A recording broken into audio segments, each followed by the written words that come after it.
I think my mic is on. Let me check.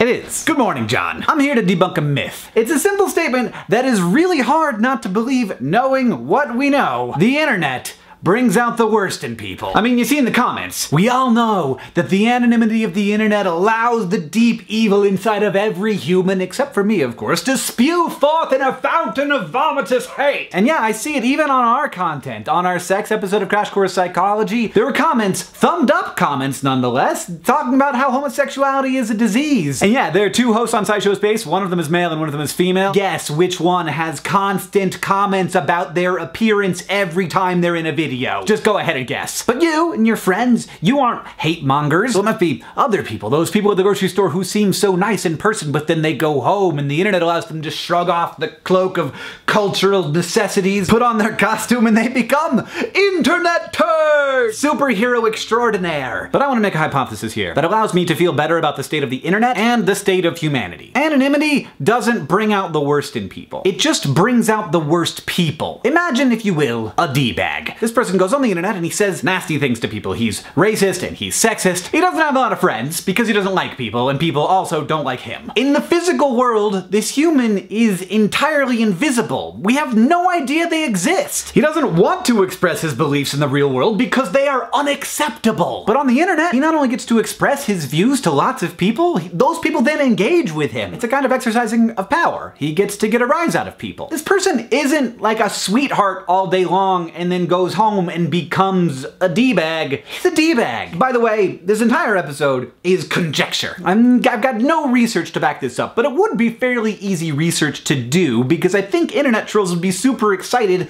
about filling out surveys that graduate students in psychology gave them because they probably love to talk about themselves. Because it seems pretty likely to me that at least a good portion of them are narcissists. And honestly, I think understanding this and understanding those people is really important because I think the narrative of the hateful internet negatively affects the culture of the internet. People hear and believe that comments are a nasty place. They are certainly a much more nasty place than we tend to interact with in the real world. The result is that fewer and fewer normal, not trolly people interact in those spaces, and they get worse and worse. While at the same time, we prove over and over again that the internet can actually be a place where lots of really cool and great things happen. But if we all think that the internet is less great than it is, it will become less great. And my even greater worry is that people will look at the comments of a YouTube video and say, look, a third of these people, at least, are just terrible. And then by extension, those people will assume that a third of all people are terrible, which is very not the case. Also, just imagine for a moment that 100,000 people gather in a room. It's a stadium, a very large stadium. Now, what are the odds that there aren't gonna be some bad people in that room? Zero. They're gonna be bad people in that room. So it shouldn't be too much of a surprise that when 100,000 people watch a video,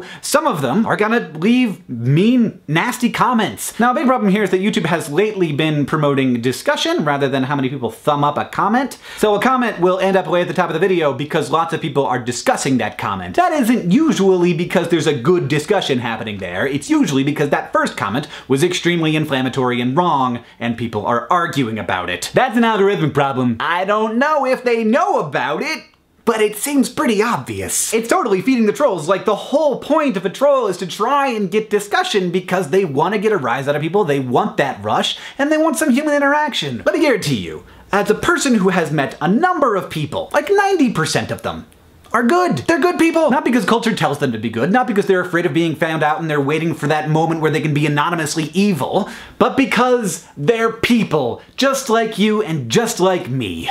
John, I'll see you on Tuesday.